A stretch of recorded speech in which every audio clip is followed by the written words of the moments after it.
Okay, so Tara, so welcome everyone. We're so excited for this new webinar. I'm going to leave you with Tara now. She's going to introduce herself and we're going to spend together around 60 minutes talking about agency and how to give choice, voice and ownership to our student online. Enjoy the session. Thanks, Ali, and for Gen Ed. It's great to be here with you all from around the world. It's very exciting. I'll just tell you a little bit about myself. You're probably wondering, who is Tara Barton? Where's she from? What does she do? I've been in educational leadership for about 28 years. I've recently repatriated to Australia last month. I spent 2 weeks in quarantine. I've been doing online learning for 12 weeks with my boys, Eddie and Tom, at the American School in Johannesburg. So we've been, enjoying that process and learning a lot together. Most people would describe me as being very passionate. I love learning. I'm constantly looking at webinars and upskilling all the time. I'm into education. I'm the director of Servicelearning Co. I've been doing a lot of coaching in the last few years, consulting with many schools around the world. I've been a coordinator. I do a lot of curriculum design. Some would say I'm a bit of an activist when it comes to issues I'm passionate about. And at times I dabble in art. I'm a bit of an artist. So a little bit on my learning journey. This is this year at the American School in Lagos. But I sort of started at Mornington High School in Australia, at a public high school. It turned into a joint high and tech, which turned into Mornington Secondary College. There I really dived into student leadership and started working on curriculum design. That's where that kind of all started. I moved to the Middle East. So those in Kuwait, hello, I used to live there. I worked at ASK. And I was there for 3 years, did all my ed leadership, principal training, then moved to Manila, IS Manila. If you've been there or know anyone there, hello. Was there for 6 years, had my boys, was UBD trainer for the whole school there, leading that, doing service learning. So I'll talk a little bit about service learning and how I sort of moved into that. Then at AISJ, I really took that on as a full-time role as a coordinator for 2 campuses, K-12 integration of service learning and helping train teachers in schools from around the world. That's where my consulting really sort of started. I also worked for the ASA organisation, the Association of International Schools of Africa. If you've heard about them, great organisation. They have wonderful resources on their website. You might want to check that out. And I still continue to work with them today, and I'm doing Servicelearning Co full-time. And here I am with you now. I love this quote from Nelson Mandela. I think it's really important now as ever. And it's something that, I think all educators should be thinking about. And I really believe in that education is the most powerful weapon in which we can use to change the world. And so I try and do my bit with service learning and helping schools set up their program to make sure that that's happening. We have some guiding questions for the workshop today. So we're going to be working our way through these. So you might want to start thinking about them. So how do we embrace change now and in the future for agency and efficacy? And what are engaging online learning strategies, tools and resources? So you might have some great tools to share with everyone. We're not the know-alls here. We're hoping that you're going to be collaborating and sharing too. Sharing's caring. Why are relationships and knowing ourselves key to adapting to rapid change in education today? And how should schools change to improve learning? So that might be something you're thinking about moving forward for the next school year. So our first one in the chat, I'd like you to respond to this question. And there's a lot in this question, so you can choose how you're going to respond or which part you'd like to respond to. But how do we embrace change now and in the future for agency and efficacy? I'll give you a minute or two to jot your thoughts down in the chat room. So a very deep question to start with this session, and let's see what are we going to get from the participants. Remember, click on all panelists and attendees so everyone can read your answer and you can all interact with each other. So first message, we have understanding learning needs, acquire more technology and skills.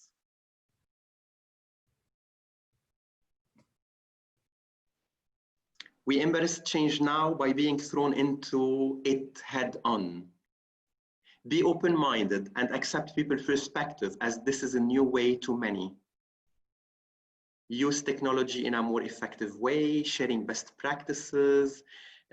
Change requires, oh, this is fast. So change requires raising awareness, being flexible, communicating openly, educate yourself and collaborate, integrate technology, giving opportunities, understanding the context. Sorry, I'm not saying the words, the names of the people, because this is very fast. Emotional engagement, being creative, providing opportunities, include students in the planning, having positive attitude and collaboration, capacity building, communicate and listen to other ideas. And I remind everyone, please click on all panelists and attendees. Empathy. Developing ATLs, learner profile attributes. So those are our participants from IB schools. Oh, good, we're going to get to those in a little while. Yes, students should be part of creating the curriculum. Yes, cooperation between teachers and students, in different words. Voila, this is what I got so far. Some excellent responses there. I don't think I need to do any more. I'm going to head out now. We're taking them further with the examples. I know you prepared plenty of the examples, Tara.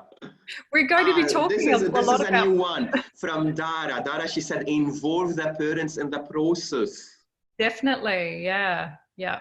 You have to really involve the whole community, all stakeholders, and part of your strategic planning. And whenever you're implementing a new initiative, you really should be thinking about how you're bringing all the stakeholders along.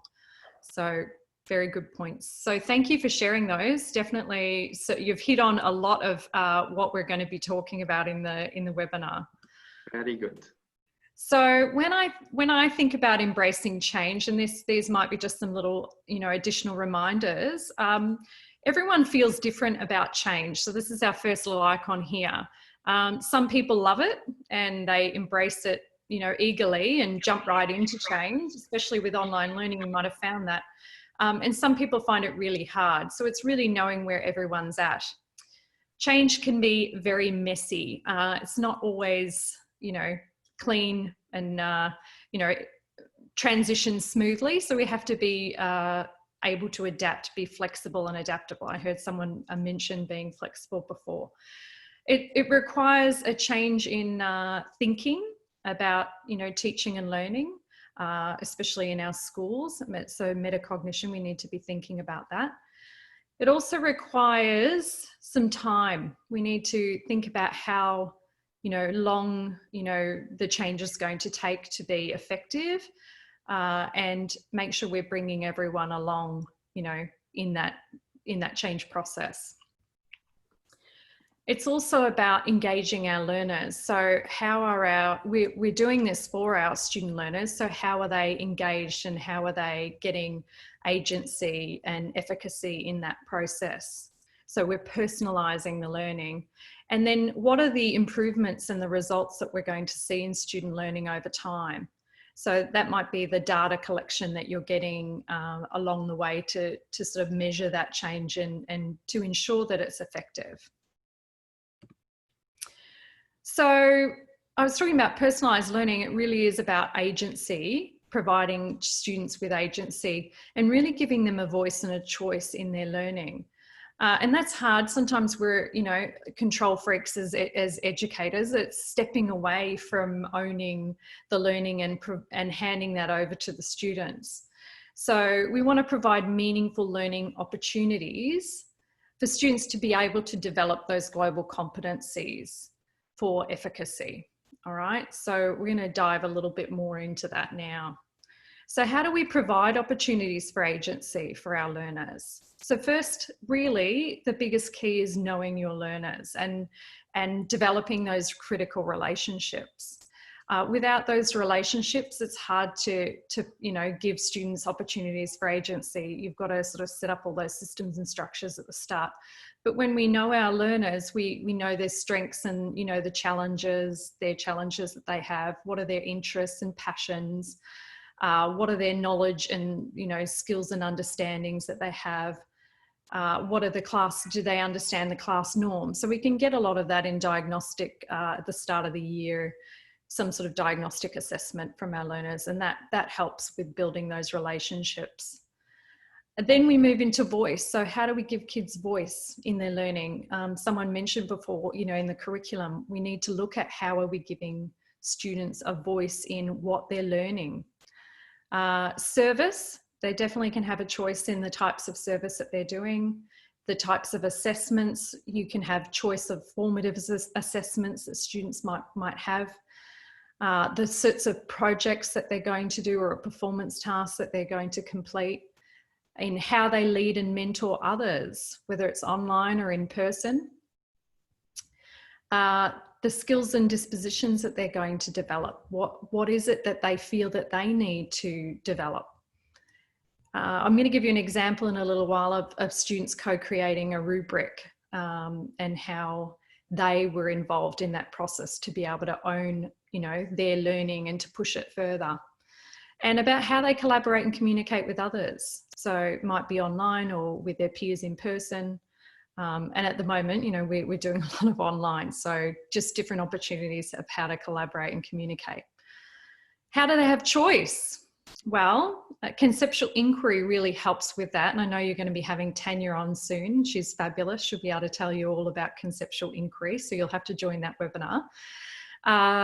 But conceptual inquiry really brings learning together through concepts. So it's not just individual subjects. The concepts are the connector for the inquiry. It's also about looking at global and local issues, especially when we dig into service learning. Students will have choice over which partnerships that they're going to work with in the community and projects that they might be passionate about that they want to be involved in. And as I said, assessments and collaboration. So why service learning? I'm going to sort of just briefly talk about this. This webinar is not supposed to be really diving deep into service learning, but I think it's an important time in all schools to be embracing service learning and having a plan for that. So the reason why we need to be thinking about service learning in our schools is that it provides opportunities for our learners to develop the transdisciplinary skills and dispositions necessary for facing the future now. It's not about just preparing them for the future. They have to be dealing with some, critical issues and, the whole, what's happening in the States. We can, our students could definitely, develop some skills of how to deal with that effectively. So we'll talk a little bit about that and the transdisciplinary skills in a minute. But it also facilitates a deeper awareness and understanding of the global issues and the concepts. So, what does it mean for sustainability over time? So we dig right into the concepts and what that means, like the Sustainable Development Goals. It also promotes student-initiated, rooted action in inquiry and knowledge. So students really get to dig right into the inquiry that they're interested in. It fosters empathy and intercultural understanding and that intrinsic motivation that we want students to be able to be the change and continue to make a difference.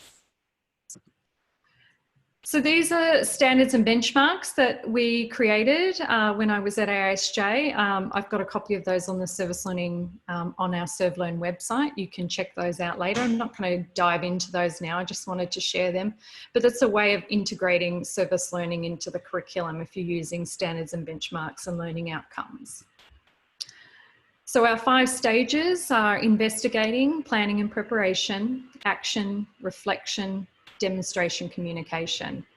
And so that really, it unpacks, a little bit more of what those standards and benchmarks are. So what is it that students are investigating that's important to them in, you know, the global or local community? What planning and preparation do they need to do to be ready for action? That might be the type of action. So I'm going to share with you the Serve Learn Challenge in a little while, and it's about students choosing the right type of action, you know, to meet the need in the community.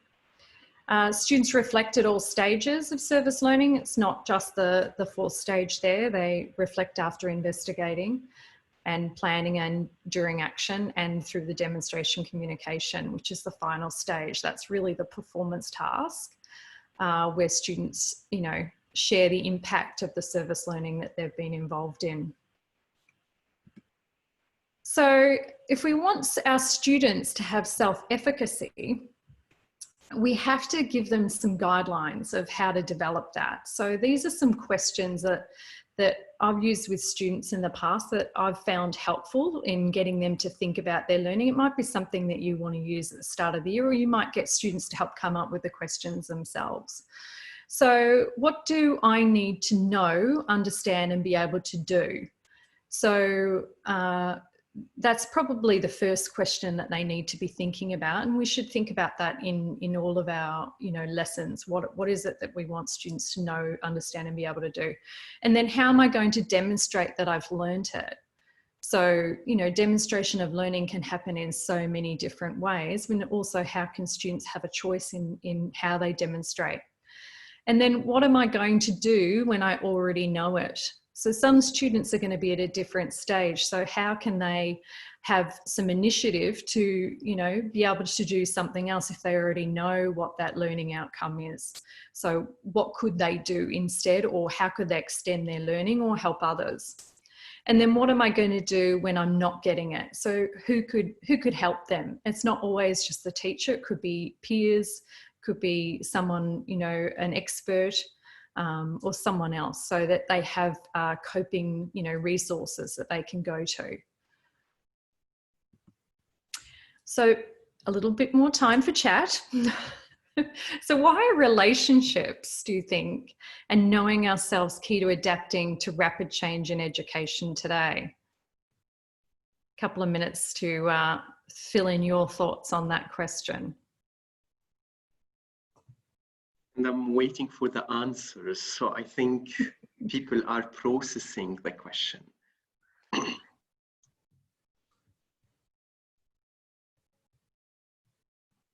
So that we could know the disposition correctly, inter and intrapersonal, to be able to have realistic expectations. Yeah.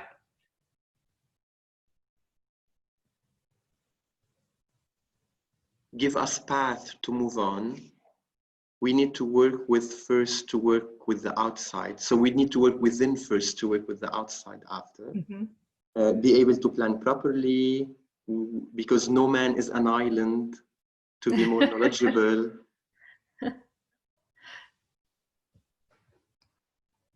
To accept the change and move forward. Relationships, they are key to stay engaged. Definitely, especially when kids aren't engaged, you need to have those relationships so you can, you know, figure out how to get them back on track. We know our strengths and weaknesses, so we can use so we can use our strengths and feel confident. We are all interconnected to develop the learning process. And now they are on move, so to be able to boosting our knowledge sets the roads for achieving the goals, knowing your strengths and weaknesses done properly. Yeah. Voila. This is a summary of what do I have. Some really good examples. Still, some participants are just texting to us, me and you. Ola, Dawood, please choose all panelists and attendees. Yes, keep it as a setting. Okay. And finally, if you want to help us understand how to differentiate. Yes, definitely. Yeah. Okay. So I talked a little bit about transdisciplinary skills and dispositions before, and if you haven't used those terms or heard of that term, you might have heard of AKA ATLs, approaches to learning, that is. global competencies and learner outcomes. So it depends, which context you're working in and what your school uses. And I heard you're going to have Lance King coming on soon. Is that right, Ali? He's going to be another webinar presenter. It's very exciting. Yes. And he will be in New Zealand, so we are changing the timing to be able to have him. And he's going to go much deeper into the skills and dispositions for you. So yes. I definitely get onto that webinar as well. So if we're thinking about transdisciplinary skills, we're really looking at things like collaboration, communication, those thinking skills, critical thinking, visible thinking, problem solving, being able to do research, reflect, and their personal management. And a lot of those are really easy for teachers to assess. The dispositions are a little harder, I think, for teachers to assess, such as being empathetic, caring, open-minded, a risk taker, being ethical, being agile, and being perseverant. I really think that our skills and dispositions should be self-assessed by our students, and that's part of that handing ownership over to them to have agency over the skills and dispositions that they need to work on. And that really happens with a lot of goal setting and reflection at the start of the year. This is an example of a... Tara, you have a question? If you can go, on the previous... Back? Yes, because it's connected to the previous slide. Can you explain what is Agile? Agile, it's being able to adjust quickly depending on the situation. So in the moment. So just like I did then when I went back to the slide, instead of going on, sometimes you have to go back to go forward. But it's being agile in the moment, and that's a lot in service learning. Things don't always go to plan, so you have to adapt and be able to be agile to sort of adjust. Okay, good question. So this is a rubric that is an example that we created at AISJ. It's a single point rubric. Some of you might use those already. And you can see a lot of the dispositions there. Basically, the proficient students came up with those descriptors for what they felt was proficient. And then they had to give examples of whether they were either developing to approaching, or if they were exceeding, or how they would actually demonstrate that they were proficient in each of those skills and dispositions. So that was about them taking ownership and having some agency and self-efficacy because they helped create it and they were holding themselves accountable. They also did a lot of peer, coaching with each other. So we taught them how to do some peer coaching. And they gave each other feedback. They were very critical on the feedback and their goal setting at the start of the year and how they were really going to meet those by the end of the semester. But it's another example of how you can get students involved in co-creating your rubrics. So we've all seen a disengaged student. Oh, yep. So the rubric was not very clear, so I'm not sure if it will be included in the resources pack that we are going to share after the webinar. The participants are asking. Okay, I can put a link to the document, and yes. I'll try and get it uploaded on the website as a resource. So very good. Thank you, Tara. So as I was saying, we've all seen what a disengaged learner looks like. Hopefully this isn't happening in online learning. I know I've seen a little bit of this from both of my boys at times with some of their online learning. I don't know if you've, as a parent, seen some of this yourself. But ideally we want to try and avoid this. So we want our learners to be engaged, and that's about knowing our learners and thinking about how we can really get our students engaged. So I'm going to introduce you to a short video, and I'm going to ask you some questions afterwards. So I'm just going to play it, and you can watch along, and then you can respond to the questions afterwards. So be thinking about what is the learning really in this example. While he was in the air, it was very cloudy and very sunny in the distance. He didn't know what to do, but he fell and fell and fell without no parachute. And while he was falling, he had nothing to do with his life. He said he'll give up his life for anything that anybody could save him with. But then something amazing happened.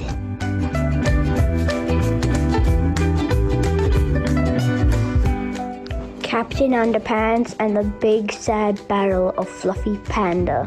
This is George on the left and Harold on the right.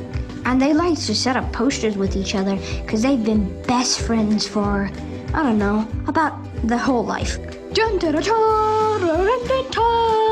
Captain Underpants is here to save the day, my fellow agents. George and Harold have a pet called Fluffy Panda. George is on the right and Harold's on the left. Panda's just looking at the rules of types of bullying. Well, not really. He doesn't want to, he doesn't want to be like that. Oh well. Jolly good. George, Melvin, Sneedly, and Mr. Krupp, the most worst principal of all time. They want to be a bully to Panda. So, they get on their Chromebook 2000 and then write, Panda, you are way too fluffy, aka fat and not smart. Mr. Krupp loves it. And a few minutes later, George and Harold came back from their boarding school with Mr. Krupp and they saw Panda crying. They wanted to make him feel better. So they asked for Mr. Krupp to change into Captain Underpants because, Captain Underpants always wants to be kind when he is Captain Underpants, and when he's Mr. Krupp, he's not happy. So then he walks up to Melvin and then he said, I'm disappointed in you, Melvin. You bullied Panda online. Melvin was shocked. And then he told him to be a good friend and apologize to Fluffy Panda. So he did the thing that he was meant to do. He was going to give him flowers and a note saying, Dear Panda, I'm so sorry, from Melvin. Please forgive me. And then Panda likes to read them because they are very nice. Panda writes down random acts of kindness for all the kids at school, and Captain Underpants helps deliver them. As you can see, fellow friends, George and Harold on the back of his cape are helping for mercy. They really want to, hold on to his cape, and Captain Underpants is still delivering random acts of kindness.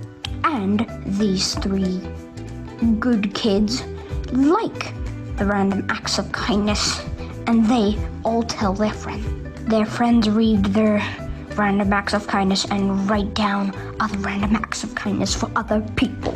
And now, Fluffy Panda likes the random acts of kindness to them. And George and Harold are happy as well. So, they decided to write a comic book for Panda. Panda loves the comic and is happy again. And then, after a nice, good day for Mr. Krupp to bully everybody, Captain Underpants, aka Mr. Krupp, returns to being Principal Krupp in isolation of home without internet to bully anyone. Happy as a nut, those three, aren't they? Well, they like reading comics books together because they are always going to be best mates. Until next time, they'll all be in the treehouse, waiting for another person to deliver random acts of kindness. The end. Yes, so that book is, this picture book is based on an author named Dave Pilkey, and he writes the novels Captain Underpants, if you haven't heard of him before. In case you're wondering, how did, Tom Biff, how was he thinking about underpants? So I want you to think about, how is Tom demonstrating his learning in creating this picture book? Did anyone have any, anything that they picked up on the learning in the video? We had that one they'd like to message share? from Amna. She said, be more flexible and adaptive to what is happening around us. He's reliving the story. Mm-hmm.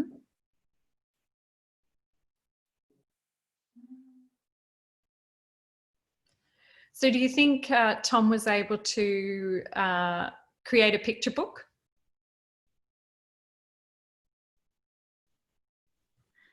So making connection, it's a personal experience he went through, the story, telling the story by making it more interesting, using relevant picture. We should know who is the illustrator, Tara. Personalized learning, attribution of skills. Tom was able to do all of the above in the list, making connections. Yeah. So that's what it's all about, right? Is giving kids the choice. So Tom had the choice of creating any picture book that he wanted to do. And he'd been reading Captain Underpants for a while. His older brother had read Captain Underpants. He's got a whole book collection. And they're kind of entertaining for his age. He's 9. And, you know, that was the task, was to create a picture book, you know, use a mentor author. And so he was, you know, he selected Dav Pilkey. He made connections, you know, to, you know, different subject areas. And you can see the art connection in there. One of the biggest things for Tom was that he wanted to create a book that he was proud of. And he struggles with his drawing. So he asked me, I'm his mum, to help with the illustrations, but he did do all the colouring in. You might see that his colouring in got a bit better as he went along. So that was one piece that would have been nice, and I'll show you another tool that you can use for comics and things like that. But you know, he managed to advocate for an issue that was important to him as well. So he managed to incorporate that in the book. And it was very personalised. He was able to use his voice and choice of how he was going to present the book. Many students did different books that how they wanted to present it, and he was really engaged. I think he demonstrated that he was engaged. Did anyone else get anything else? Yes, he has shown his creativity through illustration of real picture of agency. Some people connected this to their PYP exhibition. It's so clear that he's interested. He is really engaged. Well, those are the lastest one. Yeah, the start part didn't really have anything to do with the story, but he was playing around and it was just entertaining. So I left that on there. His voice is clear. There is ownership. It was engaging, so we were listening to him. Well, and you know what? He's really, really shy. To get him up in front of a class is really hard. And so for him to create a video and have himself in the video was, you know, that was a big step for him. So he was stepping out of his comfort zone and also still working on developing those skills. So I didn't have to ask anyone for permission to put the pictures in there because it is my son. So I hope you enjoyed that example. The feedback is very positive from the example. Just to give you the last few comments, that he owned it. It was a thinking outside the box, and it's his own creation, so he is an expert. Yeah, thank you. That was very kind comments.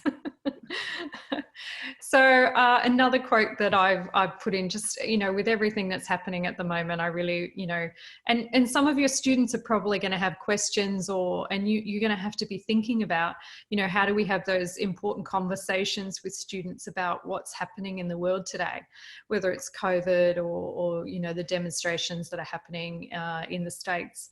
But getting students to really dig deep into that, and you can do that at many different age levels. It's all age appropriate, you know, how you handle that, but being prepared for those conversations and using those 5 stages to get students to really dig into it. So our lives begin to end the day we become silent about things that matter. And I think you can use a quote like this to really spark some conversations with students. So think about some, you know, or they might want to bring a quote to a discussion on, you know, what they would like to discuss in relation to an issue. So we're going to move into what are engaging online learning strategies, tools, and resources. So what are some that you use? I'd like to hear from you guys. So let's listen to the voice of the attendee, and I remind all the attendees, please click on all panelists and attendees so everyone can get the links that you are sharing, because people are sharing plenty of links about their virtual exhibition, digital games, Kahoot, Edpuzzle. everything depends on the age of the group regarding the strategies and the tool, Quizlet, Padlet, Khan Academy, and again, it's a full list of websites, strategies, and tools that the people are sharing. We might be able to add the list that people have to the Google Doc that I've shared with you for them tomorrow. Yeah. So we'll collate it all for you and put it all in there together. That'd be great. Voila. So they shared plenty of things. And here we move also to this interesting part from what you prepared for us with different strategies and tools. And I think everyone is waiting for those. Good, good. Well, so if you're interested in service learning, and this tool's really set up for middle and high, but we could adapt it for elementary students as well. It's a simple layout. This is the Serve-Learn continuum that we've developed as almost like we've got big floor game boards of this we use in workshops with students and teachers in training. So again, it moves through the 5 stages you can see as I move around here. It's set up to go backwards to think, and you can go forwards and backwards. This is available online, and you're going to see this in the resources, but there are lots of questions for students to self-guide. So this is the template when we're in class that we would use, or when we're together, but then the template that you download, students can go and do that on their own, and you can give them feedback, and I'm happy to give them feedback too. So if they take that on, make sure you add me as a collaborator to their Google Docs, because I love seeing, you know, the work that students are doing. I'd love to give them feedback too. So that's our Serve-Learn challenge. I don't know if you've seen academics.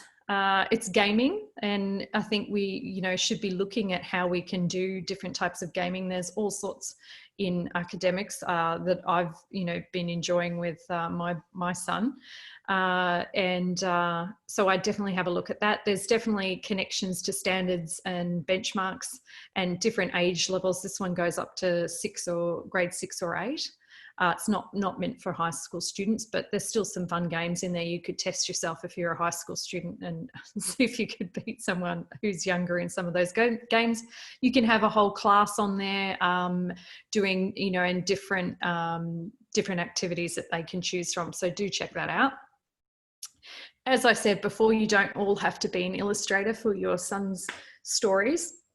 You can use Pixton.com, and you can create visual storytelling, or students can create visual storytelling using comics. So again, another interesting way to demonstrate learning.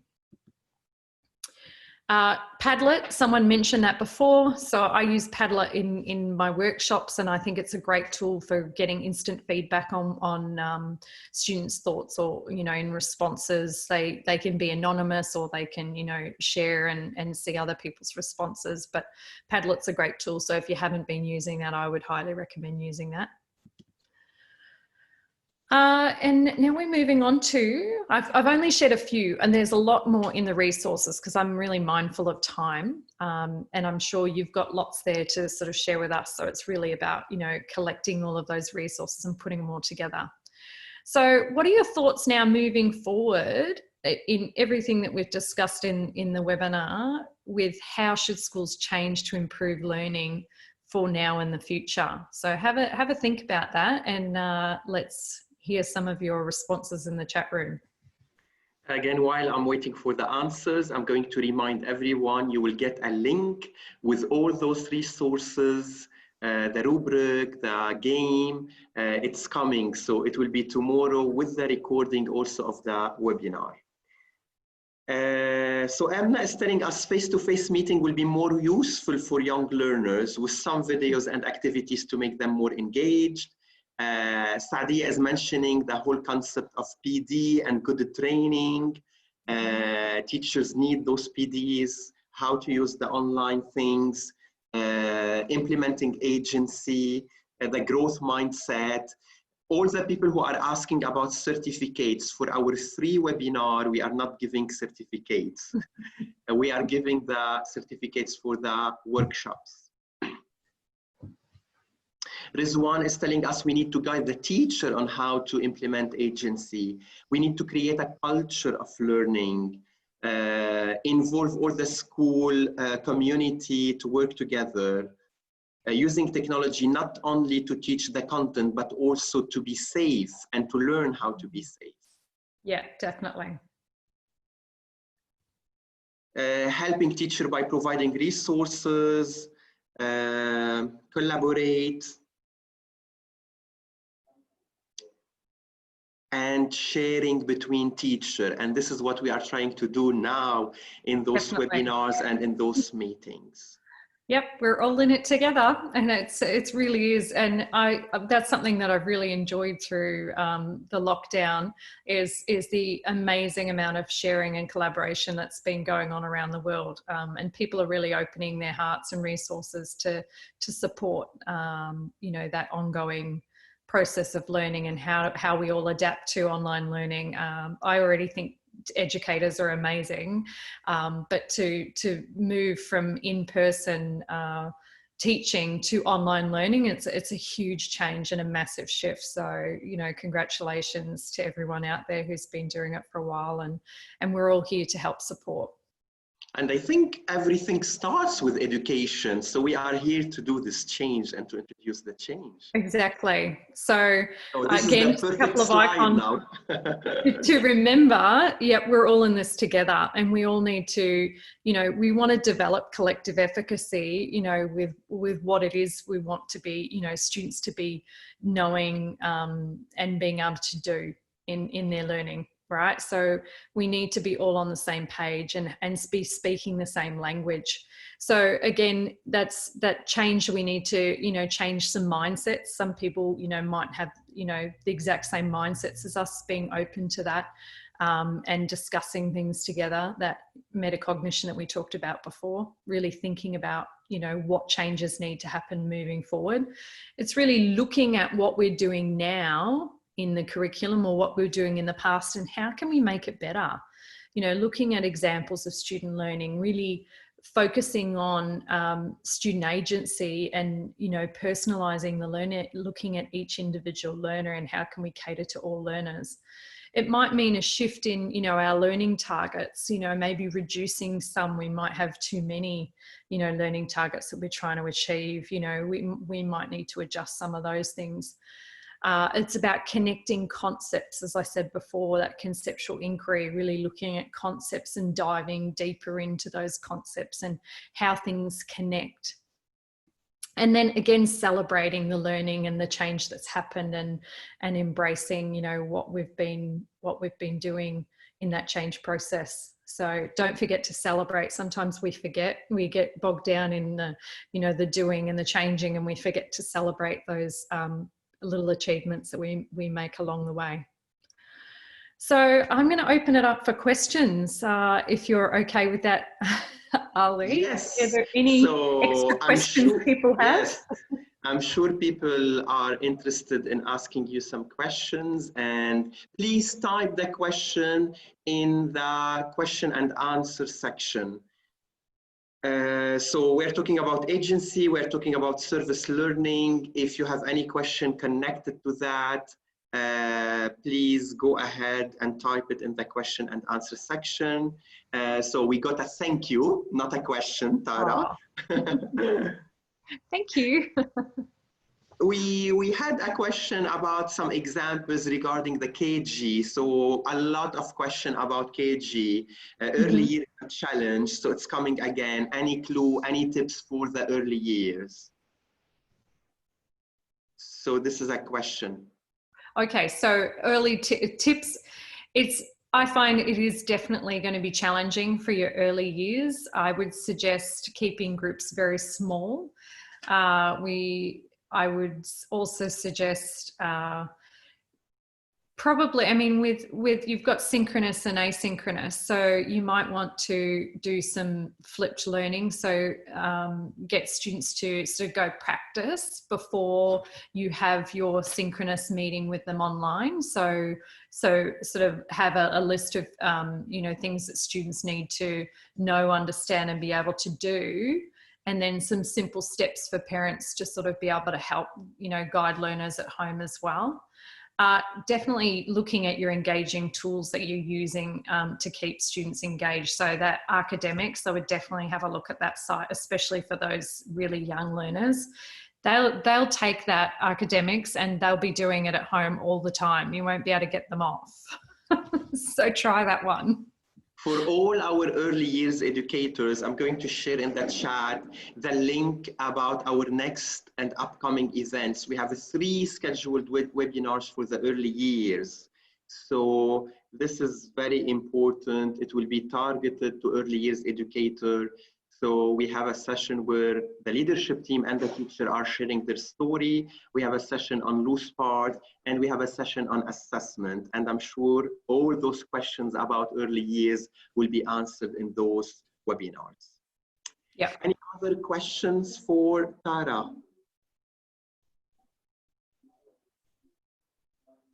Wait.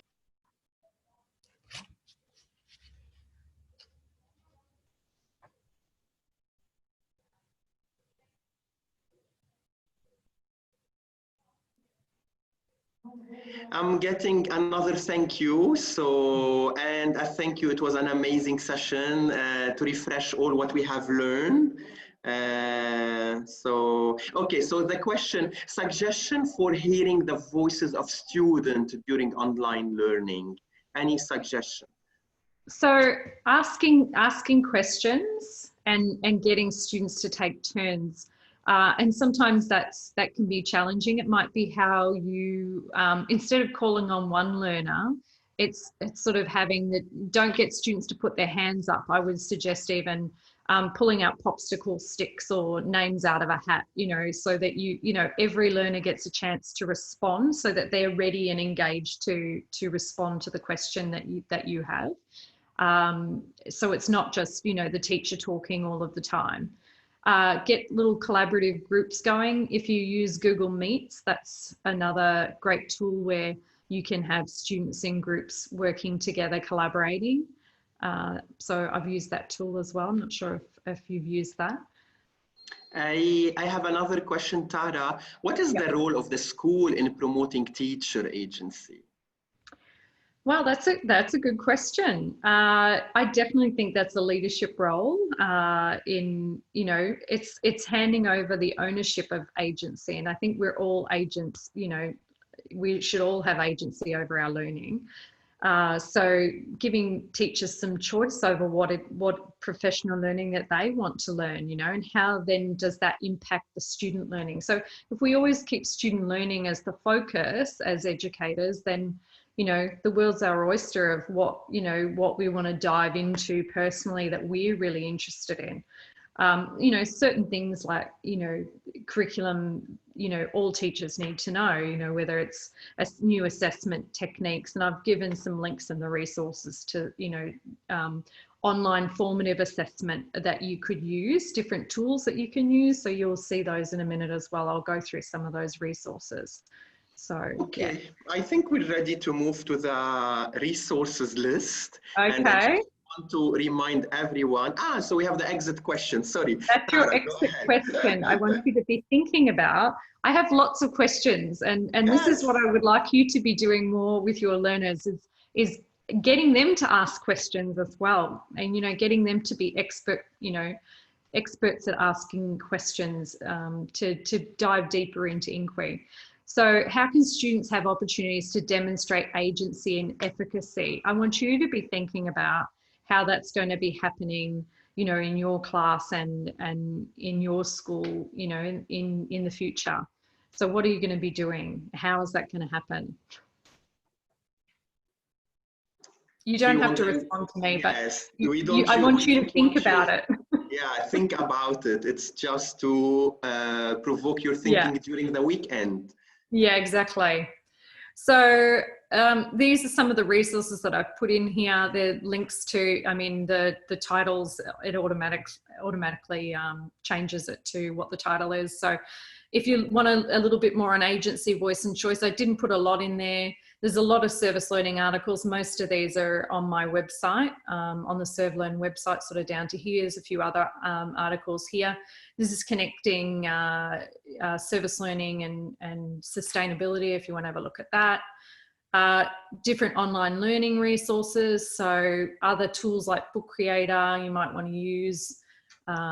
Looking at online, the setup of an online lesson plan, what you might use there.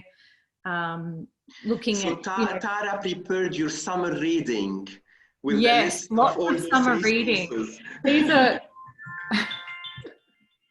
These are ones that I've been reading since I've been in lockdown. So like I said, I was 2 weeks in quarantine. I did quite a bit of reading. So this is some of my fun reading that I've been doing. So yeah, just the ways that kill online learning. You might want to have a look at that too. You know, some things that we might think are actually fun and not so much fun. So you will get all those links. Okay? Yes, you will get they're all in a Google Doc. So we've already done that for you. I just wanted to sort of share them with you in this so that you can have a look at them. And I can explain a couple. So different, you know, digital learning resources, in how to make engaging online lessons. This is that academics I was talking about, the comics. How do you do the comics one? There's the link to our ServLearn challenge on our website. These are different formative assessments. So digital tools for formative assessment, there's 75 there. There's quite a lot. A link to Padlet if you haven't been on that. These are 2 learning institutes that we have taken. I know someone's from Greece. I can't be there this summer, unfortunately, due to the travel restrictions. So we've taken our Greece institutes and we've moved them online. So our teacher workshop is this one, and that's coming up later in June. It's a blend of synchronous and asynchronous learning. So you can have a look at that. We'll be sending you a link to these so you can check it out. And then we're also doing a student leadership institute as well. And so I'm going to give a discount on that rate there too. So it's not going to be that price, but a little bit of information for your student leaders. So I didn't talk a lot about student leadership, but definitely develop your student leadership within your school for agency. They are the ones that are going to be leading this change moving forward. So we'll be running a workshop for that in July. So more on that soon. Links to our website if you are interested. We have lots of blog posts, some unit sample stage 1 of a unit plan, not the whole unit plan. If you'd like more, then get in touch.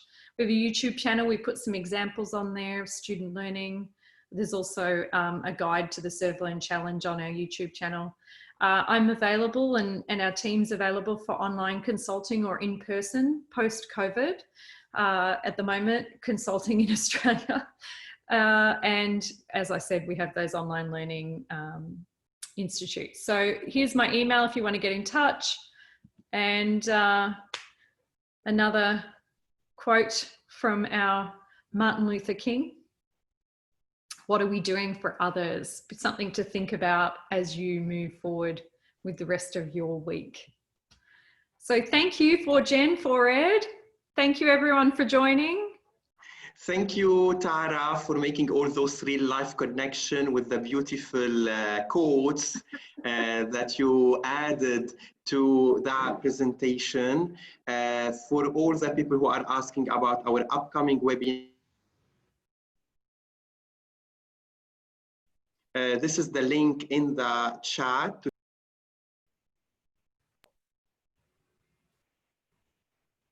I'm sending it.